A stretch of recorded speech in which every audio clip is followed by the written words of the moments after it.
So I'm Katie, I work at Liberty. We're actually an incubator for young entrepreneurs and social entrepreneurs specifically from really diverse backgrounds. And we've got a really amazing panel, two of which are doctors, which makes me feel really dumb. But I'll let them introduce themselves and we'll just talk a bit about the topic and some of the questions that we cover. James? Cool. So hi everybody. My name's James. I'm an anaesthetics and ITU doctor by background, so I practiced clinically for 5 years. I did loads of different things in leadership and policy within the NHS and the arm's length bodies to Department of Health. I then ran one accelerator called the Digital Health London Accelerator, which selected the best startups for their ability to help the NHS. And I then started my own accelerator called HS Ventures, we're now called. And we look at models that aren't just NHS models, that's B2C, B2B, and private sector insurers, all these different things, emerging markets globally. We're raising a fund, so we're raising a 40 million seed fund at the moment, so we can start investing in our cohorts. And as part of all of that, I also write for Forbes on health tech.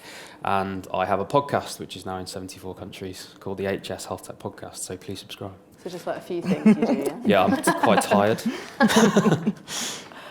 Okay, so hi everyone. My name is Barbara Notum. So I'm the operations director for Foundervine, and Foundervine is a social enterprise, and our focus is removing the social barriers to entrepreneurship. So this is really focusing on getting more people from underrepresented backgrounds into entrepreneurship and into building tech startups. In addition to that, I'm also the head of operations at Market Mortgage, which is a fintech startup. As well as that, I'm a doctor by background. My name is Damian Lisettinathan. That's way too difficult, so please just call me Dama. I work at Bethnal Green Ventures. I'm one of the partners there, and we are Europe's leading early-stage tech for good VC. Nice. That's a mouthful to say. Yeah. Thank you.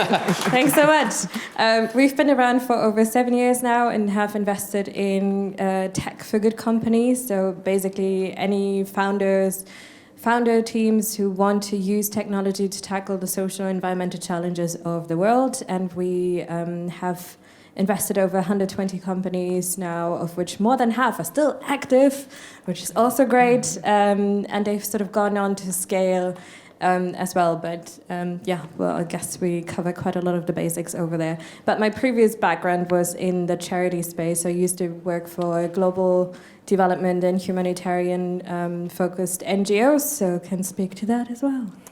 Nice. I'll kick off then with our questions. But so in a world where I think it's something like 70% of social entrepreneurs and entrepreneurship doesn't succeed and they don't make money from it, what are the kind of measures? What's the kind of an indicator of success for social enterprise and the incubators and the kind of talent that you work with? Who wants to start there? Do you want me to kick off? Yeah, crack on. I think it comes down to just making sure you solve a problem from day one. I think ultimately so much can happen when you start a business, but we always ask people 3 questions. What problem do you solve? Whose problem is it? And how are they going to pay for it?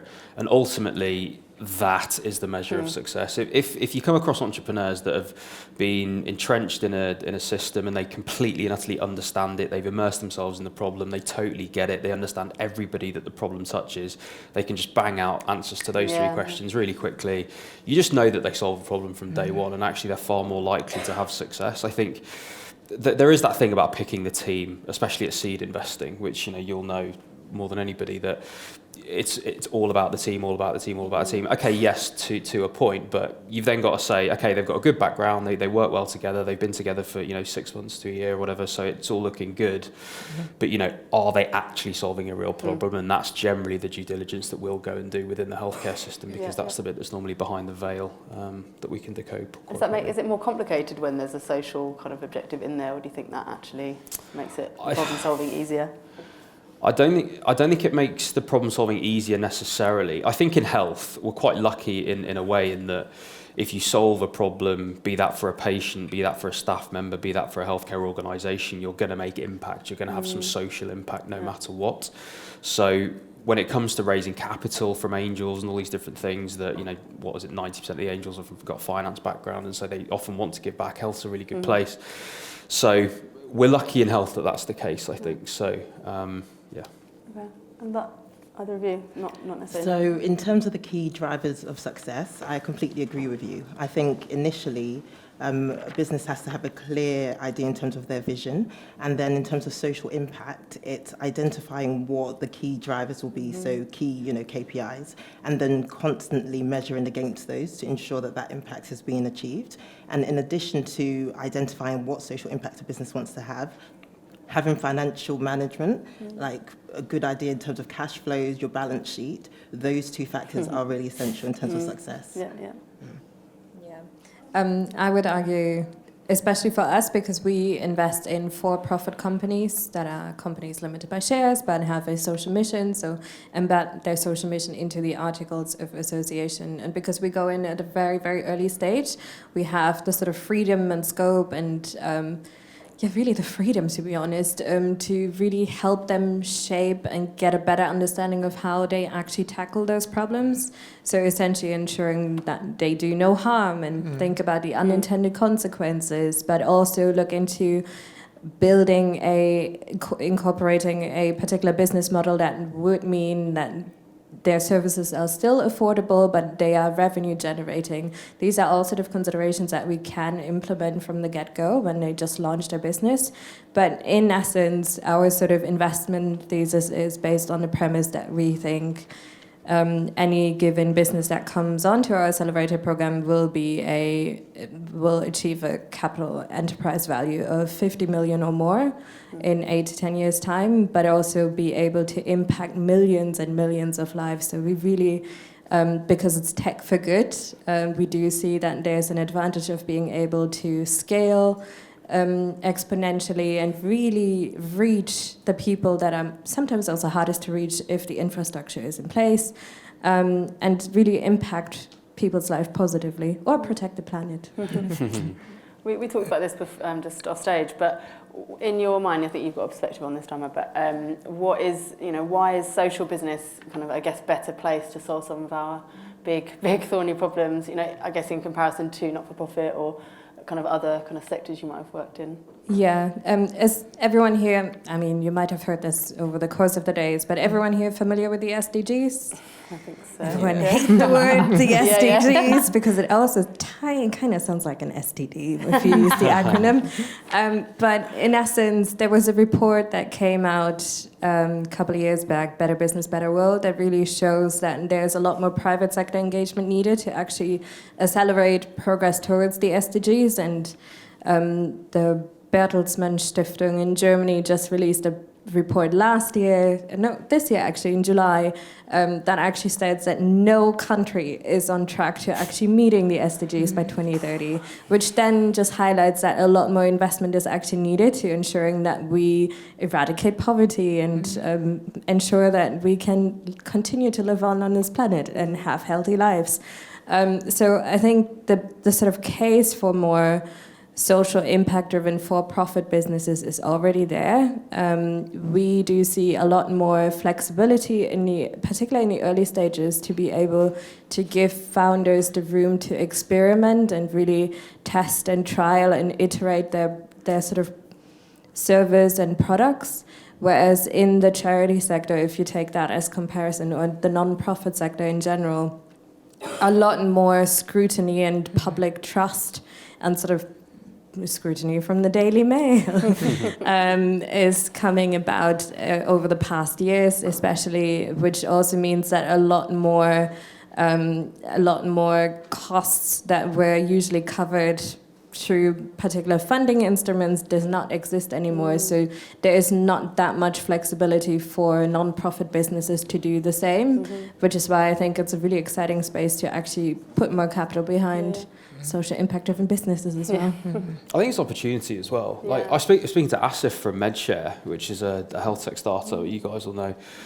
Asif says all the time, doesn't he, that he would not have had access to the opportunities that he would have had he have run this as a not-for-profit versus a for-profit. With investment, we're talking to corporates, with all the different partners that he's brought on board, and even customers, so to speak. It provides you more opportunity often, depending on what it is you're doing. I mean, we see that from the kind of end user perspective as well, that actually I guess a consumer under 25 expects businesses to kind of contribute much better to society, and actually are much happier to be kind of talked at by businesses in that context. I think we see that from a consumer perspective for sure. Have you got a perspective on? No, definitely. I just would echo what you were saying. I think particularly, let's say with charities, there's more regulation, things are more stringent, and when you are launching a business, you need to be able to pivot and change in accordance with demand. And I think that's what social enterprises are able to do within the business models that they adopt. Yeah, absolutely. So you've obviously kind of been a part of lots of incubators and kind of helping have people succeed. Any kind of cases stand out? Any good examples of businesses that you've helped that stand out, you think doing it really well, been through an incubator process that you'd like to share? So at the minute, I would say a really good one to look at is Birdie. The founder's a guy called Max Parmentier, French guy, awesome founder, great entrepreneur. He came on my podcast actually, so feel free to listen. Good plug, shameless good plug. But yeah, he said he's got like 5 big problems to solve in his life, and he just named like whoppers like climate and health and all these. He's got like a niche within all those things he wants to solve, and at the minute is on his health kick. So he's solving like an elderly care problem in that as we get older we lose our function, and then at some arbitrary point you're then deemed unwell. And so he argues the point that shouldn't there be a service that just constantly props up as you start declining, so that you're never deemed as unwell and not healthy, you're just aging. And so he started with a business model that works, isn't quite that, but he started with a business model to create impact in a positive way so far. But the way he runs his company is just, it's just so forward thinking. And social in the way that he does that. Look it up and by all means have a listen. I say for me, so I didn't really go into that much detail, but in terms of Foundervine, we put on incubator as well as accelerator programs. So initially when people come into our programs, they come with an idea, and then through our program they develop a business proposition. So I think one of our most successful startups has been Business Score, and what they do is they find a way to enable SMEs to get finance and have created a unique system in terms of credit scoring. And they've just recently completed the Y Combinator process. So for us, that's a real success. I mean, I obviously have to mention a few companies in our portfolio as well that come to the Tech for Good Accelerator program that we've been running since 2012. Fairphone is a really good example. Absolutely love what they do. It's, if you don't know what Fairphone is, it's an ethical modular smartphone. So they've just released their latest sort of version, and have partnered with Vodafone now in the UK as well, so you can actually afford a modular smartphone. But it's looking at the entire supply chain as well. So where do the minerals come from that go into your phone? Where is it being? Where's the manufacturing company? Are they being paid a decent living wage? Are they able to unionize? And then sort of at the end of the spectrum, if your camera breaks, can you just buy a new camera instead of a whole new phone and contribute to more electronic waste that way? Can you just buy that new camera, put your phone apart, put it back, put the new camera in, put it back together, like Humpty Dumpty is in essence, and have really reduce so much electronic waste that goes into your regular landfill. So Fairphone is a really good example, and they came onto an accelerator program in 2012 after they just launched a sort of crowdfunding campaign to really sort of see if people are actually interested in buying a modular smartphone, because at the time people were really into all the iPhones, number to follow. But there are so many different accelerator and incubation programs. So Foundervine runs so many different ones that are really cool, and people should participate in mentoring as well if you can. Thanks. There are so many sort of equity-free accelerator programs, like Microsoft runs the Microsoft for AI program that is open to non-profits as well as for-profits.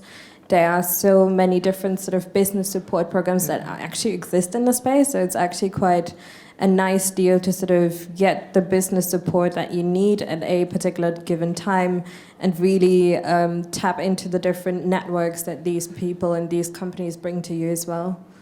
And mentor, like definitely mentor in different programs and bring your expertise back to the community. And why did it work so well for them? Is there a particular type of business or, I guess, mindset that works well for incubators, or in your perspective? What do you think?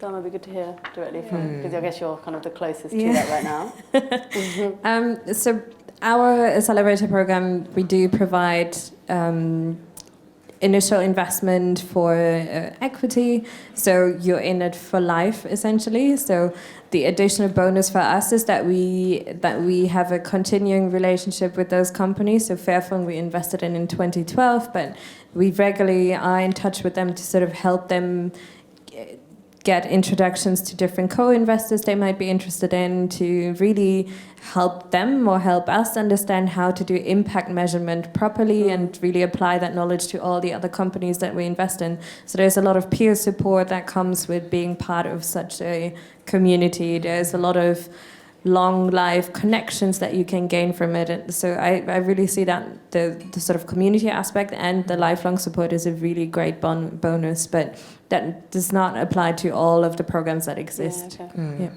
I think there's a next talk is around kind of future predictions, and actually what we observe at Liberty is that there's actually a growing gap between a young entrepreneur, I guess what you'd call Gen Z, people under 25, and kind of wider business. I think if 50% of Gen Z entrepreneurs actually have a social kind of impact objective at the core of their businesses, compared to what the 8% of global businesses are socially impactful. What do you think we can learn from that next generation? Because I think it's a really exciting time for entrepreneurship, and you're seeing kind of the demands of that next gen entrepreneur, but also consumer kind of transforming business. Like what you may or may not, I guess, kind of support young talent, but if you've got any kind of experience on that, it'd be really, really interesting to hear. I think what I have learnt and what I think everyone needs to be aware of is, in terms of social enterprise, you can make a social impact and still be profitable. Yeah. And I think the younger generation are coming in with that mindset of, we want to tackle this huge social problem. At the same time, we have an understanding that financial viability is important. And I think more and more people are going to move towards that model. Yeah. And I'm just thinking, just today, just hearing about Greggs and what they've done in the retail sector, I think more and more the younger generation are more conscious of the environment, more conscious of health, more conscious of social issues, and so I see that model increasing in prevalence as time goes by. Yeah. You can't not have some sort of social win these days in my sector, really, because if you think about the people that actually drive it, it's the investors and the customers, right, ultimately for business. And so the investors are demanding it, and if you've got a B2C model, the consumers are demanding it. And so you can't really get away with it now to not have that, especially you can't do bad, and if you're neutral. Exactly. But even the huge funds that are then funding other funds, everybody's asking for it now. And so it's certainly changing. So if you've got an idea, if you're starting an early stage business, I think by definition you probably will work those things in. But if you can put a heavy focus on it, it helps the investors that are trying to give back. It helps the consumers that are gonna be your customers, or the organisations that are giving you. Definitely feels like there's no going back. Like this it is the new normal, way, no. and it's that kind of fluidity of a younger generation to be able to balance business and kind of impact. I think is really exciting. I like, just to play devil's advocate here. I mean, there are some cases where I feel like we sometimes might be in a bit of a bubble as well, because I absolutely agree. I think more and more, definitely more investors are putting their money where their mouth is, and a lot more consumers are signaling to businesses as well that they would rather make a purchase from a company that, for example, is a B Corp, which is great. But I do feel like when you get sort of stories where companies have misused people's data, or where they are sexual harassment claims in that particular company, and they're so prevalent that people will still continue using these particular products because it's accessible and because it's right there in front, at their fingertips. It's convenient. So, it solves their problem, right? Yeah, it's always going to be that problem. So there's a particular incentive for social entrepreneurs and for more impact-driven businesses to really understand how their products are being adopted. And I think that's a particular issue that still needs to be tackled in our industry. So I agree with that. I think you're right, and I think a really good example actually. So my girlfriend recently, she bought fabric softener that was way more expensive than the norm just because it was so eco, and I just kicked off. I was like, it's not my role to be doing this. But it sort of is, it starts with one person, blah, blah, blah. But I think it is up to the entrepreneurs that you've still got to be the best. You've got to introduce all these different things and make yourself, eco, whatever you want to call it, for good, sociable, whatever you want to call it. But I think it is still the case that you've got to do that and be the best offering out there. And if you can do that, then you're going to attract all the investment and the customers and things. So, yeah. That's a good shout. I guess probably last question, but what's the one bit of advice you'd give to kind of anyone in this room wanting to do better business, but also kind of set up an incubator or an accelerator program themselves? To set up an accelerator. Be ready for a lot of work. I think if you want to set up an accelerator, you've got to have a really good ecosystem around you, and you've got to have a niche. You've got to have something that you, as a group of people, are really good at helping companies with. So you don't need to be from the startup world. You don't need to be from finance. You don't need to be from anything. But whatever world you're from, be really clear that you can help startups doing that, and loads of people that you can just call on to help them do that, and have a really focused offering. So if you're starting an accelerator, definitely think about that. I, again, echo what you've just said. In terms of Foundervine for us, I think in terms of success, having mentors, so people willing to give their time, having that community, so then after people participate in your programs, they can plug in and get constant support even afterwards. Being able to track also your impact. I just keep saying that. Being able to track your impact is so important. But I would say go for it. Another thing is the team. So it's great having an idea, but actually executing that idea is more important. And definitely echo all of these. I would also say have a look at Entrepreneur's Handbook, because if you're based in the UK, it's definitely worthwhile having a look at it, because it lists, I believe, 183 incubators and accelerators that already exist in the UK alone, and there are a massive amounts of those across the whole world. But if they are still if you deeply care about diversity, for example, then there's still a huge need to increase sort of participation and access, and actually bring equal opportunities about for people from underrepresented backgrounds. So mentor on different programs, get in touch with different accelerators and bring your sort of skills and expertise to them, because contribution is key. That is quite a specific point. How do we make sure that these kind of programs aren't just like jobs for the boys, and not just for the same people that actually have kind of access to that help already? We do a lot with people who are generally underrepresented within incubation and entrepreneurship, and actually don't even name themselves entrepreneurs because it's just a big scary word. How do you get over that? Anyone? I don't know. Well, we deliberately want to get more females and more people from ethnic minority backgrounds. So when we are inviting people to apply to our programs, we track in terms of data and actually look at the representation and deliberately recruit for that. You've got to look in the hard to find areas as well, right? You've got to look under all the rocks. We work with, there's One Health Tech, which are really good, so run by Maxine. There's One Tech as well by Capital Enterprise. There's all these programs that are out there, like putting in the hard yards. And so by partnering with organisations like that, you can come across these. And there's a business reason for that as well, because if you believe that all the good skills of an entrepreneur are evenly distributed amongst each demographic, then there are so many cold springs for you to find that nobody else is going to find, because they're just looking in the path of least resistance places. Yeah, just a simple design, right? Just paying huge people. Huge business reason, and we've uncovered loads. It makes far more sense. And even in terms of running particular programs, incubation or accelerator programs, really be mindful of the sort of barriers to access to those as well. So it is a thing that there's an expectation that founders come on full time for a particular program, but if you are a founder who has so many dependencies, you care for different people in your family, you have to, and you're the only person working in that particular context, and you have to provide for your family, then you cannot commit full time to being on a program as well. So if you can structure particular programs to be more inclusive, that's already a winning sort of formula as well. So can we just put our hands together and really thank that panel, because I think that there was some... Thank you.